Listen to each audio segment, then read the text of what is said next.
Hello everyone, welcome in our YouTube channel Narasimha को। तो guys, इस वीडियो में हम लोग स्टार्ट करने वाले हैं सेमेस्टर थर्ड का पहला सब्जेक्ट, जिसका नाम है फार्मास्यूटिकल ऑर्गेनिक केमिस्ट्री सेकंड। अब इसका नाम सेकंड क्यों है? क्योंकि हम लोग पीओसी फर्स्ट जो है, यानी कि फार्मास्यूटिकल ऑर्गेनिक केमिस्ट्री फर्स्ट, हम लोग सेमेस्टर सेकंड में जस्ट पढ़े थे, इसलिए इसका नाम सेकंड है। ठीक है, यानी कि फर्स्ट पार्ट इसका हम लोग सेकंड सेमेस्टर में पढ़े। अब इसका अगला पार्ट जो कि सेकंड पार्ट है, हम लोग सेमेस्टर थर्ड में पढ़ेंगे।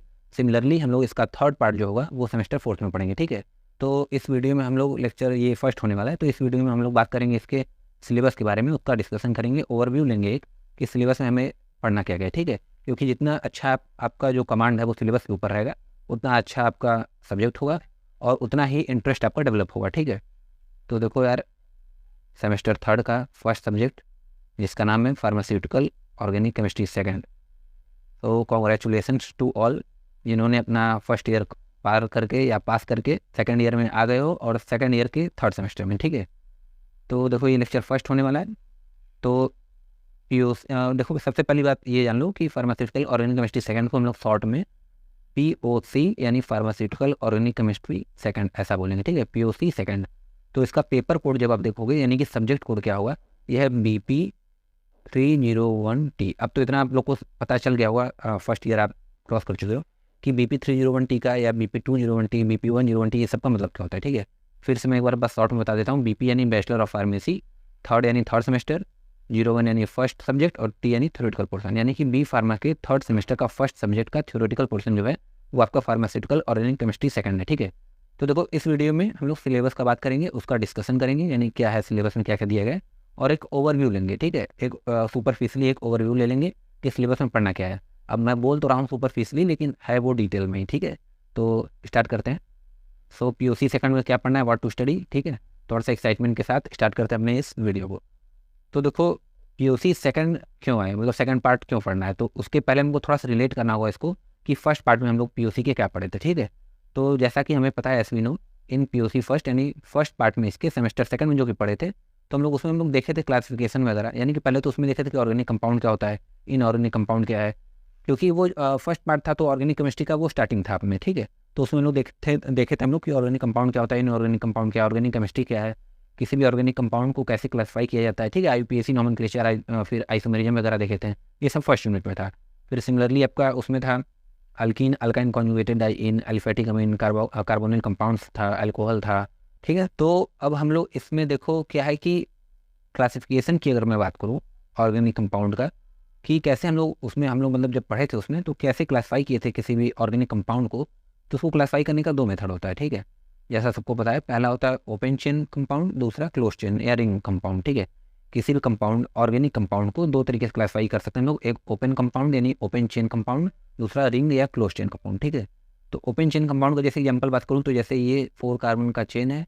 ठीक है, जिसका नाम होता है क्या, ब्यूटेन, और ये हो गया आपका ओपन चेन कंपाउंड में। और अगर क्लोज चेन कंपाउंड की बात करूँ, तो यही 4 कार्बन का अगर मुझे चेन बनाना हुआ, तो मैं ऐसा बनाऊंगा कुछ। ठीक है, first, second, third, fourth, first और फोर्थ कार्बन देखो यहाँ पे अटैच्ड है एक दूसरे से, इसलिए ये क्लोज रिंग फॉर्म हो रहा है, इसलिए ये आपका रिंग कंपाउंड है, जिसका नाम हो जाएगा क्या, साइक्लो। 4 कार्बन है तो ब्यूट, और सिंगल बॉन्ड है तो एन, तो साइक्लो ब्यूटेन इसका नाम हो जाएगा। जबकि यहाँ first, second, third, fourth, first और फोर्थ कार्बन देखो अटैच नहीं था, इसलिए ये ओपन चेन कंपाउंड था। ठीक है, तो फर्दर अगर हम लोग ओपन चेन कंपाउंड को क्लासीफाई करेंगे, तो आपका होता है सैचुरेटेड और अनसैचुरेटेड कंपाउंड। सैचुरेटेड कंपाउंड क्या होता है, जिस कंपाउंड में कार्बन और कार्बन के बीच में सिंगल बॉन्ड प्रेजेंट हो। ठीक है, उसे बोलते हैं सैचुरेटेड कंपाउंड। और जिस कंपाउंड में कार्बन, जिस कंपाउंड का ओपन चेन कंपाउंड होगा, ठीक है, तो अगर उसमें या तो क्लोज चेन भी कंपाउंड होगा, तो अगर उसमें डबल बॉन्ड प्रेजेंट है तो अनसैचुरेशन हो सकता है उसमें। ठीक है, तो अनसैचुरेटेड कंपाउंड में क्या होता है कि कार्बन और कार्बन के बीच में या तो डबल बॉन्ड होगा, और कार्बन और कार्बन के बीच में ट्रिपल बॉन्ड होगा। ठीक है, तो ये होता है आपका सैचुरेटेड अनसैचुरेटेड कंपाउंड। फिर अगर हम लोग बात करें क्लोज या रिंग कंपाउंड को कैसे क्लासीफाई करते थे, तो उसका दो मेथड था देखो, एक पहला होमोसाइक्लिक, दूसरा हेट्रोसाइक्लिक। अब होमोसाइक्लिक क्या होता है, इसको कार्बोसाइक्लिक भी बोलते थे। होमोसाइक्लिक यानी कि सेम काइंड ऑफ एटम से जो साइकिल है आपका, जो रिंग कंपाउंड है वो बना हुआ है। ठीक है, और वो सेम कौन सा एटम होता था, कार्बन एटम। ठीक है, जैसा कि देखो ऐसा हम लोग बात किए ऐसा, तो ये क्या है, ये साइक्लोहेक्सेन है। ठीक है, क्योंकि सभी यहाँ कार्बन का एटम है, तो ये आपका होमोसाइक्लिक कंपाउंड में आएगा। ठीक है, क्योंकि रिंग है तो साइक्लिक हो गया, और होमो यानी सेम काइंड के एटम्स बना है, सभी कार्बन के एटम्स बने हुए हैं, तो होमोसाइक्लिक हो गया। ऐसे फिर हेट्रोसाइक्लिक में क्या होता है कि कार्बन के अलावा भी दूसरे एटम से रिंग बनी होगी, जैसे, तो ये सब आपका हेट्रोसाइक्लिक कंपाउंड में आते थे। ठीक है, क्योंकि देखो ये जो आपकी चेन है बेसिकली जो रिंग बना रही है, जितने भी एटम्स या एलिमेंट जो चेन में इंक्लूडेड हैं वो आपका कार्बन के अलावा देखो यहाँ ऑक्सीजन भी प्रेजेंट है। तो हेटेरो यानी डिफरेंट एटम, यानी कि का जो सेम तरीके सेम एलिमेंट्स मिलकर जो रिंग बना है उसके अलावा भी अगर कोई एटम प्रेजेंट है जैसे कार्बन के अलावा भी, तो हम लोग हेटेरोसाइक्लिक बोलते हैं। ठीक है, जैसे यहाँ पे नाइट्रोजन है, यहाँ पे सल्फर है, ऐसा। ठीक है, तो ये हेटेरोसाइक्लिक हो जाता है। फिर होमोसाइक्लिक हम लोग पता है फर्दर क्लासीफाई एलिसाइक्लिक और एरोमेटिक कंपाउंड में कर देते हैं। एलिसाइक्लिक में आपका ऐसा कंपाउंड जो कि साइक्लिक हो, जिसमें single bond double bond present हो सकता है, ट्रिपल बॉन्ड भी हो सकता है। ठीक है, लेकिन एरोमेटिक उसमें यानी एरोमेटिक बिहेवियर ना शो करता हो। ठीक है, जैसे कि हाकल रूल वगैरह ना फॉलो करे। जैसे एग्जाम्पल बात करूँ, देखो ये हो गया आपका क्या, साइक्लोहेक्सीन हो गया। फिर ये आपका ये ब्यूटेन वगैरह भी इसमें साइक्लोब्यूटेन है ये, तो ये सब भी आपका एलिसाइक्लिक में आता है। ठीक है, जबकि एरोमेटिक में बात करूँ तो ये बेंजीन जैसे हो गया आपका। ठीक है, ये सब एरोमेटिक में आता था जो कि हाकल रूल को फॉलो करता है। ठीक है, अब इस सिलेबस में भी आपको इस सब्जेक्ट में भी हाकल रूल क्या है यूनिट फर्स्ट में आपको पढ़ना है, तो सब लोग अच्छे से बात करने वाले हैं। ठीक है, तो देखो यहाँ तो ऐसे हम लोग ऑर्गेनिक कंपाउंड को क्लासीफाई कर लिए हैं। अब क्या किस लिए मैं ये आपको क्लासिफिकेशन यहाँ पे बताया वो बात करते हैं। देखो तो पेन को थोड़ा करता हूँ चेंज। देखो तो अब क्या हुआ कि हम लोग पीओसी फर्स्ट में अब मेन क्या क्या पढ़े थे, हम लोग क्लासिफिकेशन वगैरह पढ़े थे। अब वहाँ पे हम लोग सैचुरेटेड अनसैचुरेटेड को डिटेल में पढ़े थे। कैसे, क्योंकि सैचुरेटेड अनसैचुरेटेड में आपका अल्केन्स, अल्कीन और अल्काइन, कॉन्जुगेटेड डाइइन, ये सब हम लोग पढ़े थे। ठीक है, पीओसी फर्स्ट में, यानी कि सेकंड सेमेस्टर में आपको पढ़े थे सब। और एलिफैटिक अमीन पढ़े थे। ठीक है, फिर कार्बोनिल कंपाउंड वगैरह पढ़े थे। ये सब आप फर्स्ट सेमेस्टर सेकंड सेमेस्टर में आप पढ़ चुके थे। लेकिन इस सेमेस्टर में आपको क्या पढ़ना है, अगर मैं थोड़ा सा यहाँ पे इरेज करता हूँ फिर बात करते हैं। देखो रेस्ट, तो आपको इस थर्ड सेमेस्टर में यानी सेकंड पार्ट में पीओसी के क्या पढ़ना है, एलिसाइक्लिक कंपाउंड और एरोमेटिक कंपाउंड। ठीक है, इस सेमेस्टर में आपको ये पढ़ना है, और वो भी एलिसाइक्लिक और एरोमेटिक में से मेनली आपको एरोमेटिक कंपाउंड्स पढ़ने हैं। ठीक है, देखो यहाँ लिखा हूँ to study in POC second, majorly हमें पढ़ना है दोनों ये पीओसी सेकंड में, और मेजरली यानी मेजर पोर्शन किसे पढ़ना है, एरोमेटिक कंपाउंड को। ठीक है, अब एरोमेटिक कंपाउंड जैसे आपको पता है कि कल रूल को फॉलो करता है वो तो ठीक है, लेकिन एरोमेटिक कंपाउंड का अगर मैं पेरेंट कंपाउंड बोलूँ, मेन कंपाउंड जो आपका जो बेसिक कंपाउंड होता है एरोमेटिक कंपाउंड में, वो होता है आपका बेंजीन। बेंजीन से रिलेटेड सब कंपाउंड्स होते हैं। ठीक है, तो इसलिए हम लोग का जो पहला यूनिट है इसका बेस जो बनाया गया है वो क्या है, बेंजीन के नाम से ही, बेंजीन एंड इट्स डेरिवेटिव। क्योंकि किसी भी एरोमेटिक कंपाउंड में जो आपका पेरेंट कंपाउंड होता है वो बेंजीन होता है। ठीक है, जनरली तो इसलिए हमारा पहला यूनिट जो है वो बेंजीन का ही है, बेंजीन और उसके डेरिवेटिव का हम लोग बात करेंगे। डेरिवेटिव का जैसे क्या होता है, बेंजीन के डेरिवेटिव जैसे एग्जाम्पल बात करूँ, जैसे ये देखो बेंजीन हो गया। ठीक है, अब इसका डेरिवेटिव बनाना है तो इसके ऊपर कोई और ग्रुप लगा दो, जैसे यहाँ पे मैं OH ग्रुप लगा दिया फंक्शनल ग्रुप, तो ये हो गया क्या, फिनॉल हो गया। फिर ऐसे ही अगर और कोई बना दूँ, यहाँ पे NO2 ग्रुप मान लो लगा दिया यहाँ पे मैं, तो क्या हो गया, ये नाइट्रोबेंजीन हो गया। फिर यहाँ बेंजीन के ऊपर अगर मैं Cl लगा दिया क्लोरो ग्रुप तो हो गया क्लोरोबेंजीन। ठीक है, तो ये सब इसके डेरिवेटिव्स हो गए।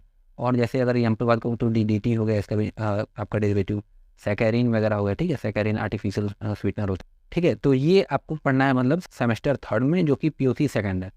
तो अब मैं बात की आपको स्टार्टिंग में ही कि देखो हमें पीओसी थर्ड नाम से यानी थर्ड पार्ट भी ऑर्गेनिक आने वाला है हमारे फोर्थ सेमेस्टर में। तो उसमें क्या पढ़ेंगे, जब फर्स्ट पार्ट में आपका बेसिकली हम लोग अपना सैचुरेटेड अनसैचुरेटेड और थोड़ा बहुत साइक्लो कंपाउंड्स पढ़े थे, और सेकंड पार्ट में हमें ये पढ़ना है, इस पार्ट में जो हम लोग पढ़ेंगे इसमें हम लोग को एरोमेटिक कंपाउंड मेनली पढ़ना है, और थोड़ा बहुत हम लोग को एलिसाइक्लिक कंपाउंड पढ़ना है। ठीक है, जिसमें रिंग वगैरह आता हो, यानी साइक्लो कंपाउंड्स। ठीक है, और अगर थर्ड पार्ट की बात करूँ जो कि आप फोर्थ सेमेस्टर में पढ़ेंगे, उसमें हम लोग पढ़ने वाले हैं आपका हेट्रोसाइक्लिक कंपाउंड्स। ठीक है, हेट्रोसाइक्लिक जैसे यहाँ पे बात किया, देखो कौन कौन सा, पाइरॉल हो गया, फ्यूरान हो गया, ये सब हमारा देखो हेट्रोसाइक्लिक कंपाउंड्स हैं। ठीक है, हेट्रोसाइक्लिक में भी आपका एरोमेटिक और नॉन एरोमेटिक हो जाता है। ठीक है, तो नॉन एरोमेटिक बोलो या तो उसको एलिसाइक्लिक बोलो, ये सब तो हम लोग इसको सेमेस्टर फोर्थ में पढ़ेंगे। ठीक है, यानी थर्ड पार्ट में।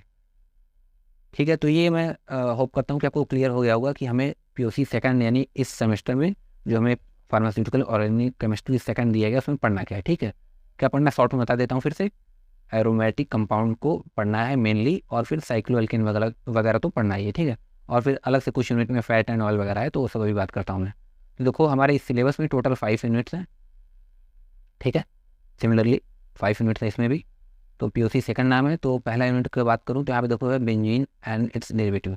पहला यूनिट है जिसका नाम है चैप्टर का बेंजीन और उसके डेरिवेटिव। तो बेंजीन का क्या पढ़ना होगा हमें, उसका थोड़ा सा अगर मैं जूम करूँ आपको दिखे ताकि क्लियरली, तो देखो तो बेंजीन का पढ़ना है आपको यहाँ पे बेंजीन। तो बेंजीन का इंट्रोडक्शन हम लोग नेक्स्ट वीडियो में पढ़ने वाले हैं, कंप्लीट इंट्रोडक्शन और उसके स्ट्रक्चर्स के बारे में, जो की स्ट्रक्चर कौन कौन दिया, जैसे केकुले दिए थे स्ट्रक्चर इसका। ठीक है, तो ये सब हम लोग अगले वीडियो में पढ़ने वाले हैं।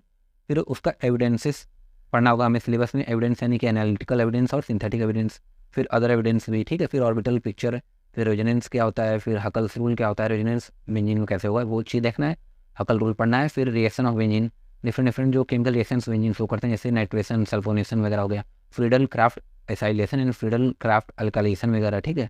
फिर सब्स्टिट्यूएंट क्या होता है, उसकी इफेक्ट क्या होगा रिएक्टिविटी और ओरिएंटेशन पे किसके, मोनो सब्स्टिट्यूटेड बेंजीन जो हो गया उसके ऊपर, ठीक है, टुवर्ड्स इलेक्ट्रोफिलिक सब्स्टिट्यूशन रिएक्शन, ये सब आपका बेंजीन में पढ़ना है, ठीक है, पहले यूनिट में। और फिर डेरिवेटिव उसका जैसे क्या हो गया, स्ट्रक्चर और यूज़ पढ़ना है डेरिवेटिव का, जैसे डीडीटी हो गया आपका, सैकरीन हो गया, बीएचसी एंड क्लोरामीन, ये यूनिट फर्स्ट में आपको पढ़ना है, ठीक है।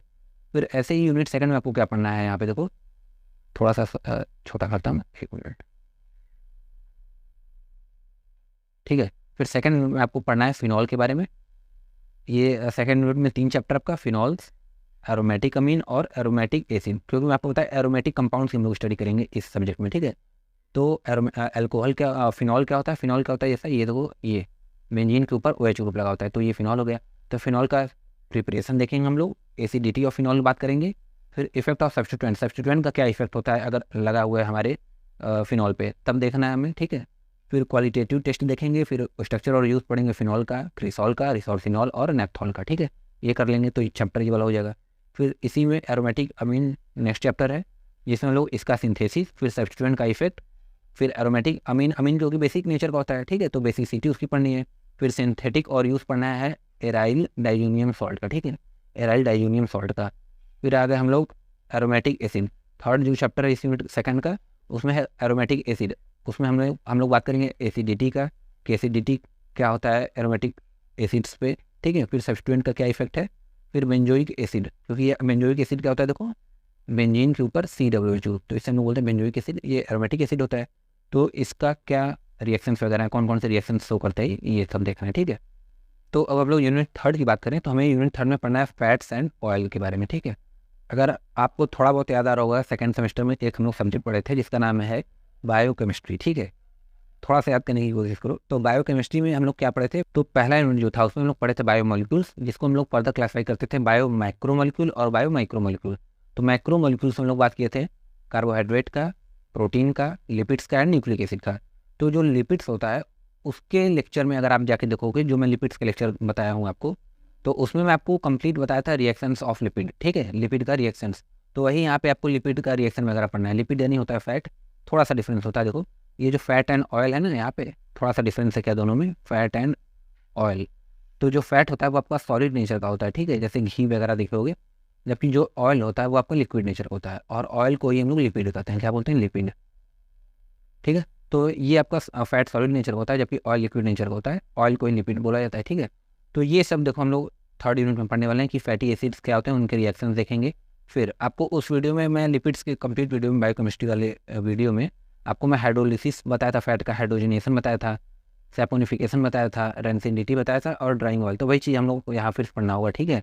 थोड़ा सा अगर इरेज करूँ और शॉर्ट में बात करूँ सब क्या है, तो थोड़ा सा इसका मैं देखो यहाँ पे, तो हाइड्रोलिसिस हो गया यानी कि वाटर के प्रेजेंस में ब्रेकडाउन फैटी एसिड्स का, ठीक है। फिर हाइड्रोजनेशन यानी एडिशन ऑफ हाइड्रोजन, जैसे कि अनसैचुरेटेड फैट में अगर हम लोग हाइड्रोजनेशन करते हैं, ठीक है, हाइड्रोजन का एडिशन करते हैं, तो सैचुरेटेड फैट में कन्वर्ट होगा।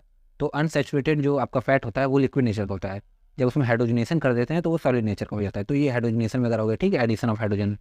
फिर सैपोनिफिकेशन यानी फॉर्मेशन ऑफ सोप, यानी ठीक है, यानी कार्बोक्सिलिक एसिड का सॉल्ट वगैरह बनता है, क्योंकि फैटी एसिड क्या होते हैं, लॉन्ग कार्बन की चेन होती है जिसमें टर्मिनल ग्रुप में लगा होता है कार्बोक्सिलिक एसिड, ठीक है।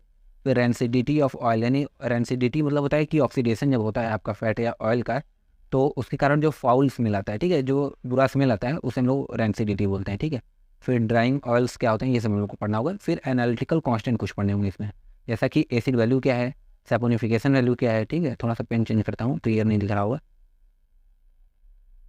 तो एसिड वैल्यू पढ़ना है, फिर सैपोनिफिकेशन वैल्यू, एस्टर वैल्यू क्या है, आयोडीन की वैल्यू क्या होती है, एसिटाइल वैल्यू क्या है, आरएम वैल्यू क्या है, ठीक है, इनका सिग्निफिकेंस और प्रिंसिपल पढ़ना है जो कि डिटर्मिनेशन में हेल्प करते हैं सब, ठीक है।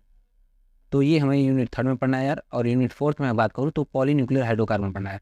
पॉलीन्यूक्लियर हाइड्रोकार्बन में पॉलीन्यूक्लियर एरोमेटिक हाइड्रोकार्बन पढ़ना है। तो पॉलीन्यूक्लियर एरोमेटिक हाइड्रोकार्बन क्या होते हैं, ऐसे हाइड्रोकार्बन जो कि मल्टीपल बेंजीन रिंग से बने होते हैं, उन्हें पॉलीन्यूक्लियर एरोमेटिक हाइड्रोकार्बन बोलते हैं, ठीक है। जैसा कि एग्जाम्पल की बात करूँ, जैसे हो गया देखो ये बेंजीन है, अब एक और बेंजीन लगा देता हूँ अगर मैं ऐसे, तो ये हो गया आपका क्या, 1 मिनट थोड़ा देखो, ये स्ट्रक्चर और एक दो और बेंजीन रिंग अटैच कर देता हूँ इससे ऐसे, तो ये हो गया आपका, ये देखो नॉर्मल ये बेंजीन है, एक और बेंजीन रिंग लगाया तो बेंजीन, ये हो गया नेप्थलीन, नेप्थलीन ये हो गया एंथ्रासीन, ठीक है। तो ये सब आपके आते हैं किसमें, पॉली न्यूक्लियर एरोमेटिक हाइड्रोकार्बन में, नेप्थलीन एंथ्रासीन वगैरह हो गया, फिर फिनेथ्रीन हो गया, ठीक है। फिनेंथ्रीन, तो फिनेंथ्रीन क्या होता है आपका, ये लीनियर में नहीं होता है, जैसे ये आप बेंजीन लगाए यहाँ पे दो ऐसा, फिर एक ऐसे बेंजीन जो है ठीक ऐसा, तो ये फिनेंथ्रीन हो गया, ठीक है। ये सब स्ट्रक्चर्स ये पॉली न्यूक्लियर हाइड्रोकार्बन में आते हैं। तो देखो इसमें हम लोग को सिंथेसिस देखना है कैसे बनते हैं और उनका रिएक्शन देखना है, फिर स्ट्रक्चर और मेडिसिनल यूज़ देखना है किसका, नेप्थलीन का, ठीक है, फिर फिनेंथ्रीन का, फिर एंथ्रासीन का, फिर डाइफिनाइल मीथेन का। डाइफिनाइल मीथेन कैसा स्ट्रक्चर होगा देखो, डाइफिनाइल मीथेन, डाइफिनाइल यानी दो फिनाइल ग्रुप, यानी दो बेंजीन ग्रुप लगा होगा, तो एक बेंजीन ग्रुप ऐसा लगा लो, एक ऐसा लगा लो।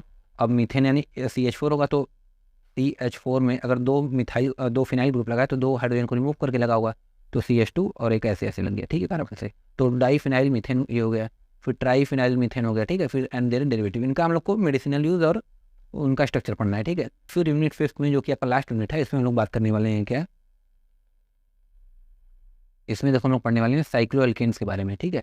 इसलिए मैं आपको बताया एरोमेटिक कंपाउंड मेजरली पढ़ना है इस सब्जेक्ट में, और थोड़ा बहुत आपको एलिसाइक्लिक कंपाउंड पढ़ना है, यानी कि साइक्लो कंपाउंड्स पढ़ने हैं, साइक्लिक कंपाउंड, ठीक है।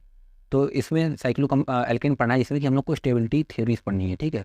डिफरेंट थ्योरीज दी गई हैं स्टेबिलिटी ऑफ रिंग से रिलेटेड, जैसा बेयर स्ट्रेंथ थ्योरी दिया गया है, ठीक है, कि ये थ्योरी पढ़ना है इसमें कि कौन सा जो आपका नंबर ऑफ जितने भी कार्बन एटम होते हैं रिंग में, कौन सा ज़्यादा स्टेबल होगा, किसमें स्ट्रेन होता है किसमें नहीं होता, ये सब, ठीक है। फिर कॉल्सन एंड मोफिट्स थ्योरी पढ़नी है, उनका मॉडिफिकेशन जो था ये, फिर ये आपका मोहर्स थ्योरी हो गया, फिर आपका ठीक है ये आ गया, फिर आपका थोड़ा सा limitation of bear strength theory भी पढ़नी होगी।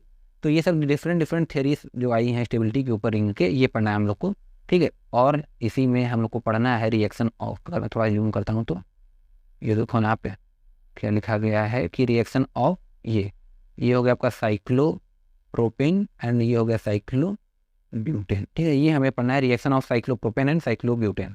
तो ये आपका 5वां यूनिट था यार कि ऑर्गेनिक केमिस्ट्री में POC सेकेंड में पढ़ना क्या था, तो ये हम लोग को 5वां यूनिट पढ़ना है, जिसमें कि हम लोग अगले वीडियो में पढ़ने वाले हैं बेंजीन और इट्स डेरिवेटिव का,